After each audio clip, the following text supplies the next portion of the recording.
What if I told you that your smartphone isn't a tool, but a master that has successfully rewired your brain? You check it 150 times a day not because you want to, but because you've been biologically hacked. Today, we are applying smartphone minimalism. I'll show you the neuroscientist's approach to reclaiming your attention span, why turning your screen gray changes everything, and how to turn your biggest distraction back into a tool. The biological hijack. Why your brain craves the red notification light like a survival signal. Every glowing red dot that flashes on a phone flips a switch in the brain's reward circuit. Dopamine surges in just a few seconds, matching the quick reflex of a primate that hears a rustle in the bushes. That surge tells your brain, something important just happened, go check it. The brain has been wired this way for centuries. In early days, a sudden flicker, a sudden light, often signaled food, water, or a threat. Now, the same flicker comes from a notification light in a device that weighs no more than a few ounces. Like a digital leash, the notification light keeps the mind tied to the device, pulling attention every time it blinks. The brain releases dopamine not simply because a new message arrives, but because the light itself is a cue for novelty. Each time the screen lights up, a craving builds, creating a loop that feels almost built in. People who keep their phones close to them experience this loop repeatedly, an automatic, almost subconscious response. For example, a student leaving a phone on a desk might check it every 2 to 3 minutes, even when no new messages have arrived. The failing cue of a red light alone is enough to trigger a search behavior that empties pockets of focus. The grayscale hack shows how color can heighten this craving. Studies show that turning a phone's display to grayscale reduces the dopamine spike that comes from bright, saturated colors. The brain sees the muted palette as less urgent, and people who adjust their phone's color settings report a noticeable drop in their compulsive checking. A vivid red light is interpreted as high priority, so when your device carries a muted tone, the brain learns that fewer red signals translate into fewer dopamine hits, and attention can stay steadier. When adopting the 10-foot rule, physically moving devices beyond 10 feet, you create a natural buffer between the eye and the digital leash. A phone placed in a bread box or a drawer takes longer to reach. The brain gets fewer chances to react instantly. Likewise, paying attention to the phantom vibration, a false sense of a phone vibrating in your pocket, highlights how our own bodies can get in the way.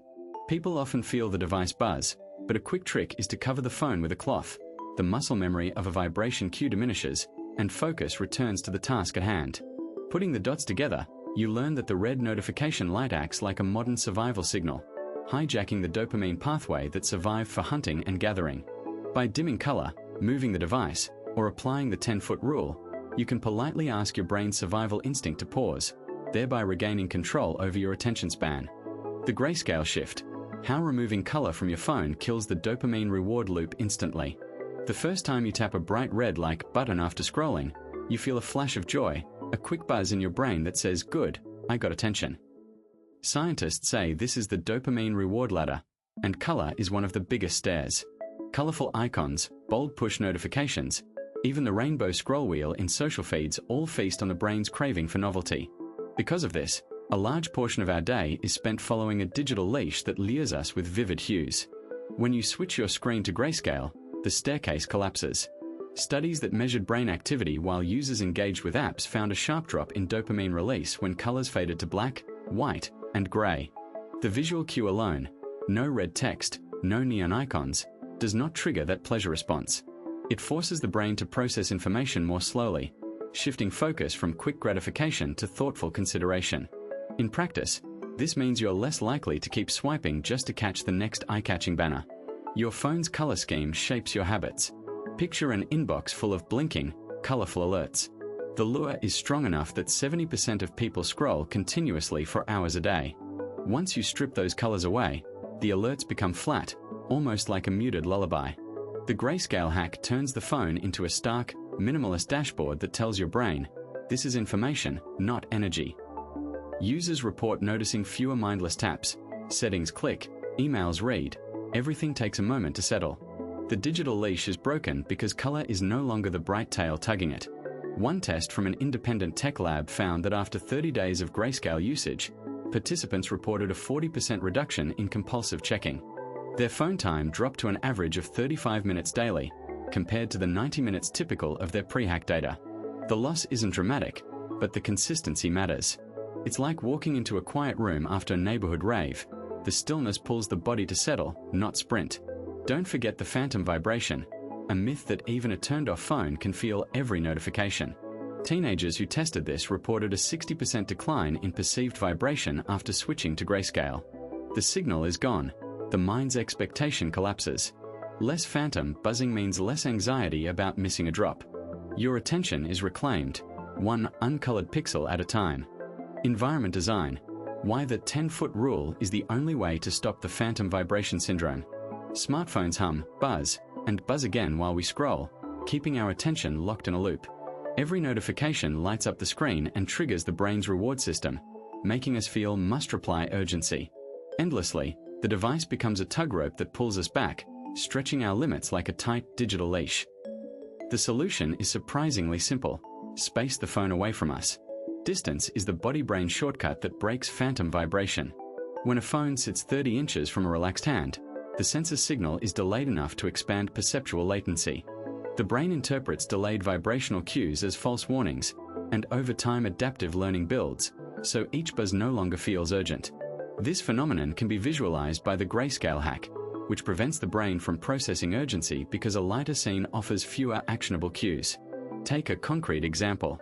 Place your phone in a cardboard box on a kitchen counter, then run your hand through the nearest hallway. The box is close enough not to be bored of the object, yet 10 feet from your cue. Your mind skips the recognition loop.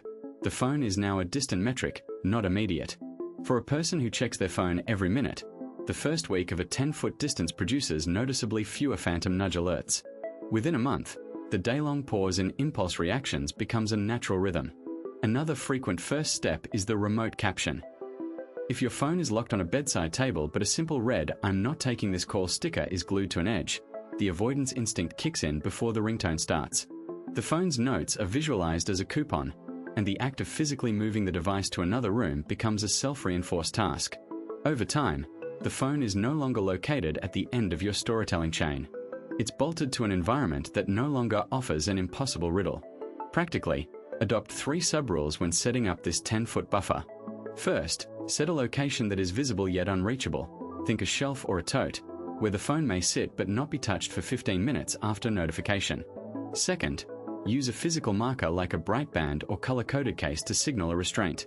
Third, keep the surrounding space free of lures. Don't have a phone clutter your desk or living room interior. Over time, you'll notice phantom vibration shrinking. The brain's prediction engine weakens the link between the phone's buzz and the need for attention.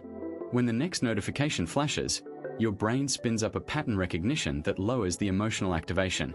That's how the 10-foot rule earns its reputation as a scientifically grounded antidote for digital addiction and muscle memory reflexes. The result is a restored attention span and a calmer, more intentional relationship with that small, powerful device. The app purge, categorizing your digital world into tools and traps to regain mental clarity. Reality check.